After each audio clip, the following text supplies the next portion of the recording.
Hey, what's up students? My name is Pramod, founder and director at sulavi.in। और आज हम आपको बताने वाले हैं इस वीडियो में कि आप अपने मैट्रिक्स बोर्ड में आप अच्छा स्कोर कैसे कर सकते हो अप टू 90% मार्क्स।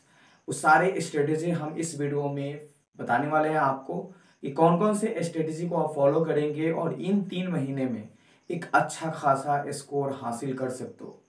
तो वन बाय वन सारे सब्जेक्ट्स के सारे डिटेल्स के बारे में हम डिस्कशन करने वाले हैं। उसको किस तरह से आप रीड करेंगे, किस तरह से अपने क्वेश्चंस फॉर्मेट को, अपने सब्जेक्ट को, अपने नोट्स को रेडी करेंगे, जिसके माध्यम से आप उसे आसानी से पढ़ सको, उसको याद कर सको और एग्जाम में अच्छा स्कोर हासिल कर सको। अगर आप चैनल पर नए हो तो चैनल को सब्सक्राइब करो, नोटिफिकेशन आइकन ऑन करो, क्योंकि अभी से लेकर के 3 महीने तक इसमें धकाधक वीडियो आने वाले हैं जिससे आपको हेल्पफुल साबित होगा अपने मैट्रिक में अच्छा स्कोर लाने के लिए। उसके साथ साथ 12th बोर्ड के भी आप बच्चे हैं तो इसको आप फॉलो कीजिए, क्योंकि यहाँ पर हम 12th बोर्ड के कुछ मटेरियल्स अपलोड करने वाले हैं आप लोगों के लिए, कुछ नोट्स प्रोवाइड करने अपने वेबसाइट पर। दोस्तों, बोर्ड में स्कोर करने के लिए मैथमेटिक्स एक बहुत ज्यादा भूमिका निभाती है। अगर उस सब्जेक्ट में आपका 80% मार्क्स आती है तो आराम से आप एक अच्छा स्कोर हासिल करने में आपकी मदद करती है। बट आपके 80+ मार्क्स आए तो कैसे हैं? हमारे जो मैथमेटिक्स का जो क्वेश्चंस फॉर्मेट होता है, जिसमें 50 ऑब्जेक्टिव होते हैं और 30 नंबर के आपके लघु उत्तरीय प्रश्न होते हैं और 20 नंबर के आपके दीर्घ उत्तरीय प्रश्न होते हैं, और सबके एक सिंपल टिप्स द्वारा बिहार बोर्ड क्वेश्चंस को बनाती है, जिससे अगर बच्चे उसको अगर एनालाइज करें तो अच्छा स्कोर हासिल कर सकते हैं। चलिए वन बाय वन हम आपके मैथ के कुछ सेक्शंस के बारे में बात करते हैं। अभी तक अगर आप बोर्ड का अगर आप सवाल उठा करके देखो तो उसने ज्यादातर क्वेश्चंस अलजेब्रा और ट्रिगोनोमेट्री के से उठाए हुए हैं। मेंसुरेशन में बहुत कम सवाल उठाते हैं, बट अगर आप उसको देखें, रिकॉर्ड को आप पूरा देखें, तो आपका त्रिकोणमिति और अलजेब्रा ये जो 2 चैप्टर है और उसके साथ कुछ आपके जो ज्योमेट्री के सवाल है उसको उठाते हैं। लेकिन ज्यादातर आपका सवाल इस दो ही में से ज्यादा होता है, आप जाकर के देख लें।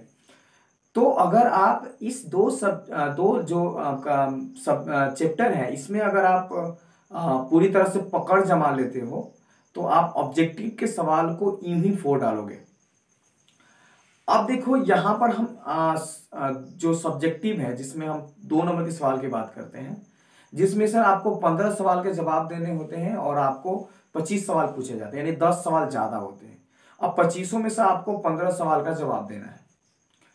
अब देखो यहाँ पर होता है कि 25 में से 5 सवाल जो होता है आपका अलजेब्रा से दे देता है, 5 सवाल जो होता है त्रिकोणमिति से दे देता है, कुछ सवाल जो होते हैं वो कोऑर्डिनेट से देते हैं, मेंसुरेशन से देते हैं, यानी कुल मिलाकर के आपसे 25 सवाल करते हैं।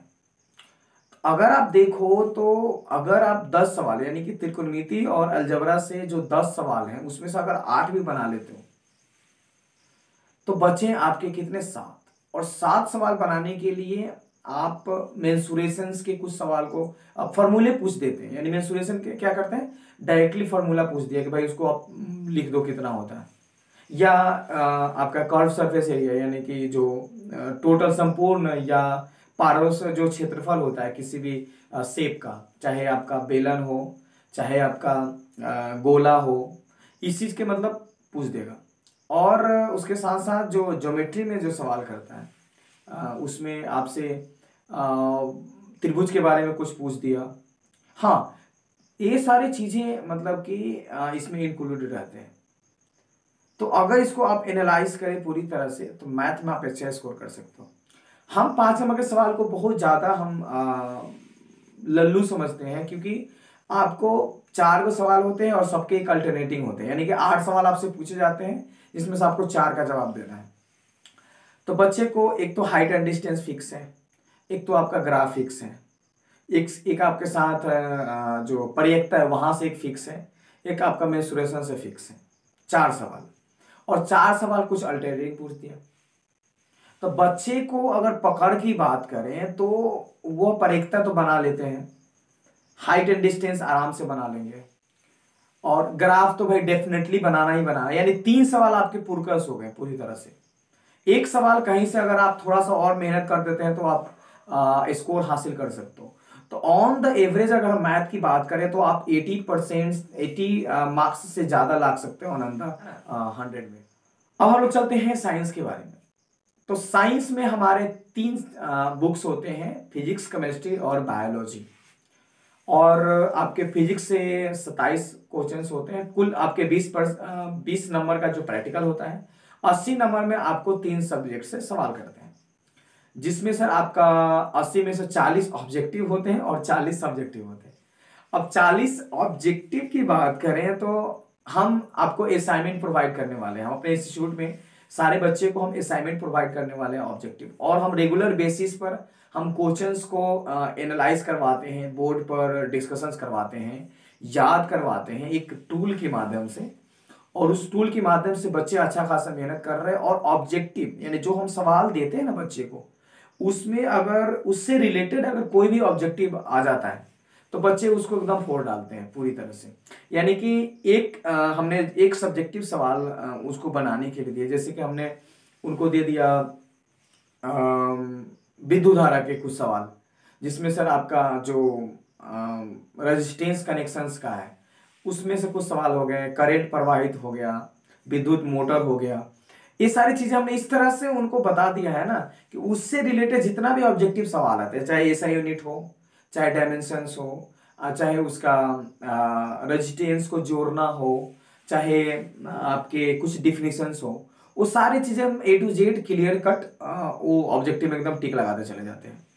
तो ये सारे फॉर्मेटेड हम अपने स्टूडेंट को मटेरियल के माध्यम से देते हैं और बच्चे इसको कर रहे हैं, और हमें उम्मीद है कि यह फिजिक्स में एक अच्छा स्कोर लाने में इसको मदद। उसको छोड़ करके आप अभी फिलहाल यानी कि पूरे नवंबर आप सब्जेक्टिव पर ध्यान दो। यानी सब्जेक्टिव पे जितने ज्यादा सवाल को आप कवर करोगे, जितना ज्यादा आप सवाल करोगे, उतने सारे आपके कंफ्यूजन क्लियर होंगे और ऑब्जेक्टिव बनाने में आपको मदद करेगी।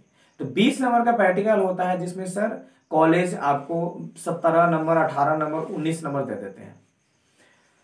और अगर आप सब्जेक्टिव पर कवर करते हो तो सब्जेक्टिव में कवर करके आप अगर सब्जेक्टिव के कुछ सवाल, जैसे कि 28 में से 14 नंबर का आपका फिजिक्स की बात करें तो 14 नंबर आपका ऑब्जेक्टिव हो गया, 14 नंबर सब्जेक्टिव हो गया। तो 14 नंबर में अगर आप 10 नंबर भी अगर कवर कर लेते तो देख लो कितना हमने इसको डिवाइड करा, कितना छोटा हो गया। और 14 नंबर किसी चीज में लाना कोई बड़ी बात नहीं है ना। तो 14 नंबर इधर हो गया, कुछ ऑब्जेक्टिव आप बना लो। केमिस्ट्री का भी वही है। बायोलॉजी थोड़ा आपको दिक्कत कर सकती है, क्योंकि बायोलॉजी में बहुत सारी चीजें रटनी होती है। तो अगर आपको बायोलॉजी में ज्यादा इंटरेस्ट है और टीचर आपको पढ़ा रहे, उसी समय आप उसको याद कर लें और उसको सवाल कर लें, तो उस केस में आपको ज्यादातर याद होगा। और हम बच्चे को यही करते हैं। हम जब बायोलॉजी पढ़ाते हैं तो बायोलॉजी में हम बच्चे को बस ऑन द स्पॉट हम क्लास में उसको समझाने की कोशिश करते हैं कि बच्चे जो कि उनको जो भी डाउट है वो अपने क्लास में ही पूरा तरह से पूर्वकस से क्लियर कर लें, है ना। अब हम आगे बढ़ते हैं सोशल साइंस में। तो दोस्तों सोशल साइंस में भी 80 मार्क्स के आपके पूछे जाते हैं बोर्ड में, 20 नंबर प्रैक्टिकल होता है। और 80 नंबर में हमको 4 सब्जेक्ट का सवाल का 4 वो हमारे विषय होते हैं। एक हमारा हिस्ट्री होता है, एक हमारा राजनीतिक शास्त्र होता है, एक हमारा ज्योग्राफी होता है, और एक हमारा इकोनॉमिक्स होता है ना। और उसमें एक और चीज है जो कि ज्योग्राफी में ऐड करती है, वो है आपदा प्रबंधक। तो आपदा प्रबंधक को हम छोड़ते हैं, हालांकि वहां से भी सवाल करते हैं 3-4 नंबर के, है ना। तो ये सारे जो 4 किताब हैं, इसको थोड़ा एनालाइज करना थोड़ा ज्यादा डिफिकल्ट हो जाता है, बट हमारे पास इसके लिए टूल्स हैं। कितने आसान तरीका से इस टूल को मदद से आप ये चारों चैप्टर को जब आप कवर करोगे, है ना, तो हम गारंटी देते हैं कि आपको ऑन द 70+ मार्क्सेस आपको आ सकते हैं आउट ऑफ द 100। तो आप देखो 70 नंबर से ज्यादा आना किसी भी एक सब्जेक्ट में आपको पता होना चाहिए कि आपके मार्क्स कितने ऊपर जा सकते हैं। तो दोस्तों इसके बारे में हम डिस्कशन करेंगे, वीडियो ज्यादा लंबी न हो जाए। उसके साथ आप हिंदी संस्कृत की बात करते हैं तो हमारे इंस्टीट्यूट में एक टीचर आने वाले, फैकल्टी आने वाले हैं जो आकर के हिंदी और संस्कृत, और वो ज़्यादा अनुभवी टीचर हैं। उनका उम्र तकरीबन 60+ है, और वो इतनी अच्छी तरीके से संस्कृत और हिंदी पढ़ाते हैं कि बच्चे के आउट ऑफ द 80 मतलब 80 से ऊपर मार्क्स आते हैं। तो एक फैंटेबुलस फैकल्टी उनको बोल सकते हैं कि वो इस तरह के पढ़ाते हैं और हमारे इंस्टीट्यूट में जल्दी आने वाले हैं और उनको पढ़ाएंगे, क्योंकि मात्र वो 2 महीना से 2.5 महीना पढ़ाते हैं और बच्चे के स्कोर बहुत ज़्यादा होता है ना। अब हमारा लास्ट बचता है आपका इंग्लिश। तो इंग्लिश तो बिहार बोर्ड में मैट्रिक में जोर आता नहीं है, फिर भी इंटर में आपको ज़्यादा कवर करने के लिए आपको इंग्लिश पढ़ना जरूरी है। तो इंग्लिश के लिए हम ज़्यादा रिकमेंडेड नहीं करेंगे, बट आप कहीं ऑनलाइन क्लासेस अगर आप कर लो इंग्लिश का तो बेटर रहेगा। बट ये 5 सब्जेक्ट के जो हमने आपको कैरिकुलम पूरी तरह से बताया है, अगर इसको आप एनालाइज करते हैं और एनालाइज करके अगर कोई भी दिक्कत हो, आप हमसे डायरेक्ट फेसबुक पेज पर ज्वाइन हो जाइए, लिंक हम डिस्क्रिप्शन में दिया हुआ, या आप हमें इंस्टा पर फॉलो कीजिए, वहां पर आप हमें मैसेज कीजिए, है ना। और मैसेज करने के बाद हम आपको रिप्लाई देंगे। जो भी दिक्कतें होंगी, जो भी समस्या आपको, जो भी आपको दर्द हो, वो सारे चीज़ें हम आपको ठीक करने की कोशिश करेंगे। सो हमें उम्मीद है कि आपको ये वीडियोस जो हमने सेशन आपको बताया वो समझ में आया होगा। सो मिलते हैं किसी और वीडियो में। चैनल को सब्सक्राइब करो, नोटिफिकेशन आइकन ऑन करो, कभी भी वीडियो अपलोड हो सकती है, आपके बोर्ड में अच्छा स्कोर लाने में आपकी मदद कर सकती है वीडियो। मिलते हैं नेक्स्ट वीडियो में। जय हिंद, जय श्री राम।